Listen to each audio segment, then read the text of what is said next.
बिस्मिल्लाहिर्रहमानिर्रहीम। अस्सलाम वालेकुम। कैसे हैं आप सब? एक छोटे से ब्रेक के बाद I am back with new recipes और इस मंथ मैं आपके साथ शेयर करूंगी लंच बॉक्स या टिफ़िन रेसिपीज़। मेरी कोशिश है कि मैं आपके साथ ऐसी लंच बॉक्स रेसिपीज़ शेयर करूं जो इजी टू मेक हो, हाई ऑन न्यूट्रिशन हो और बच्चे उसे खूब इंजॉय करें।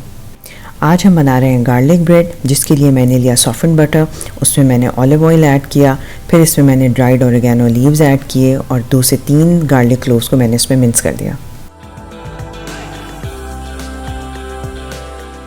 इस रेसिपी के सारे इंग्रेडिएंट्स, उनकी क्वांटिटीज़ और डिटेल्स स्क्रीन के अलावा डिस्क्रिप्शन बॉक्स में भी मौजूद हैं।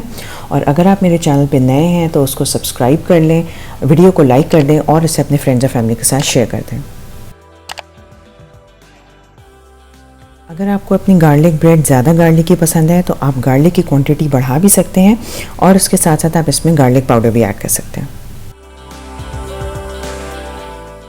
फिर मैंने इस बटर स्प्रेड में ऐड किए थोड़े से चॉप्ड पार्सले लीव्स। अगर आपके पास पार्सले लीव्स नहीं है तो आप कोरिएंडर लीव्स या हरा धनिया भी ऐड कर सकते हैं।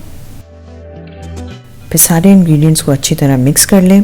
इस बटर मिक्सचर को आप 2 से 3 दिन तक फ्रिज में भी स्टोर कर सकते हैं। नेक्स्ट स्टेप में आप एक बिगैट या फ्रेंच लोफ लेके उसको डायगनली स्लाइस कर लें। अगर आपके पास बिगैट अवेलेबल नहीं है तो आप नॉर्मल बंस को हाफ करके भी यूज़ कर सकते हैं।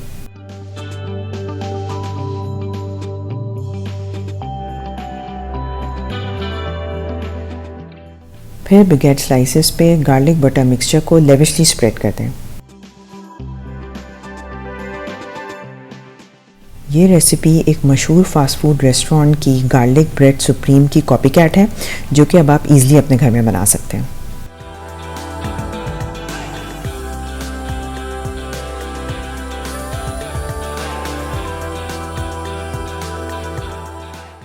फिर सारे ब्रेड स्लाइसेस को बेकिंग शीट में नीटली अरेंज कर दें और उसके ऊपर श्रेडेड मोज़रेला चीज़ को स्प्रेड कर दें।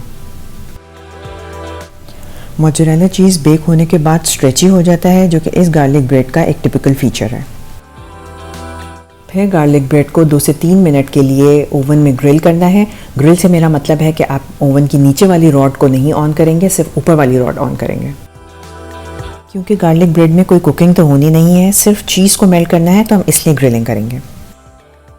ग्रिल करते हुए थोड़ी देर में चेक करते रहें। जैसे ही आपको लगे चीज़ ब्राउन हो गया, मेल्ट हो गया, तो फिर इसको निकाल लें। मुझे उम्मीद है कि ये इजी और सिंपल सी रेसिपी जल्द ही आपके बच्चों की लंच बॉक्स फेवरेट बन जाएगी।